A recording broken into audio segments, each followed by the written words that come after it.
फक्त 2 दिवसात 1000 लोकांनी एकाच वेळी आत्महत्या केली. पण इतक्या लोकांना एकाच वेळी आत्महत्या का करावीशी वाटली? ते शहर एखाद्या स्मशानासारखं वाटत होतं, पण या मागचं कारण नेमकं काय होतं?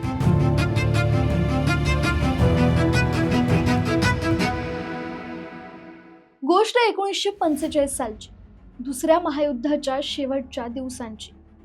हिटलरच्या नाझी सत्तेची पार वाट लागली होती आणि त्यांचा गेम ओव्हर होणार हे फिक्सच झालं होतं. एका बाजूने ब्रिटिश आणि अमेरिकन सैन्य त्यांना दाबत होतं, तर दुसऱ्या बाजूने सोव्हिएत रशियाचं सैन्य जर्मनीवर वाघासारखं टपून बसलं होतं. आणि असंच ते टपून बसले होते जर्मनीच्या डेमिन शहरावर. डेमिन म्हणजे हिटलरच्या कट्टर विचारसरणीचं शहर. इथल्या लोकांनी शहरातल्या ज्यू लोकांचा इतका छळ केला होता की त्यांना शहर सोडून पळावं लागलं होतं. असाच ट्रॉमा नाझींनी रशियन सैनिकांना पण दिला होता. युद्धात रशियाचे लाखो लोक मारले गेले होते, त्यामुळे रशियन सैनिकांच्या मनात जर्मन लोकांबद्दल भयंकर राग होती. त्यांच्या मनात असं विष भरलं होतं की जर तुम्ही दिवसाला एक जर्मन मारला नाही तर तुमचा दिवस वाया गेला. त्यामुळे रशियन सैन्य जर्मनीच्या शहरात घुसत होतं. तिथे ते लहान मुलांना आणि बायकांना सुद्धा सोडत नव्हते. त्या शहरात अत्याचार आणि बलात्कार सुरूच होते. आणि हेच रशियन सैन्य आता डेमिन शहरात घुसणार होतं.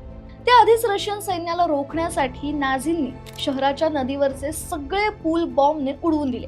पण यामुळे रशियाच्या लोकांचं काहीच अडलं नाही. उलट शहरातले लोक पिंजऱ्यात अडकल्यासारखे अडकले. बाहेर पडायला रस्ताच उरला नाही. त्यात शहरात एक बातमी पोहोचली की हिटलर आणि त्याच्या टॉपच्या नेत्यांनी स्वतःला गोळ्या झाडून संपवले. आपला लीडरच सोडून गेलाय म्हटल्यावर शहरात प्रचंड शांतता आणि भीती पसरली. शहरात घुसल्यानंतर पहिलं त्यांनी दारूची दुकानं लुटली आणि नशेत अख्ख्या शहराला आग लावली. 80% शहर जळून खाक झालं. स्त्रियांवर अत्याचार सुरू झाले. पण त्यानंतर जे घडलं ते भयानक होतं. डेमिनमध्ये आत्महत्येचा महापूर आला. ज्याला जे मिळालं त्याने ते वापरून स्वतःला संपवायला सुरुवात केली. अनेकांनी झाडावर रशियन सैन्याला शाप लिहिले आणि त्याच झाडावर फास लटकवून स्वतःला संपवलं. काहींनी नसा कापल्या तर काहींनी विष पिऊन आत्महत्या केली. शहरातल्या आयांनी आपल्या पोटच्या पोरांचे हातपाय बांधले, त्यांच्या खिशात जड दगड भरले आणि त्यांना नदीत फेकून देऊन स्वतःही उड्या घेतल्या. नदी प्रेताने आणि रक्ताने लाल झाली होती. 2 दिवसात शहरात 1000 पेक्षा जास्त लोकांनी आत्महत्या केली. पण या हजारो लोकांच्या आत्महत्येमागे फक्त भीती होती का? इतिहासकारांच्या मते यामागे नाझींचा विखारी प्रोपगंडा होता. नाझींनी लोकांच्या डोक्यात वर्षानुवर्ष हेच बिंबवलं होतं की देशासाठी प्राण गेले तरी चालतील, पण शत्रूच्या हाती जिवंत सापडू नका. याच विखारी राष्ट्रवादामुळे संपूर्ण जर्मनीत युद्ध संपताना तब्बल 10,000 पेक्षा जास्त लोकांनी आत्महत्या केल्या होत्या.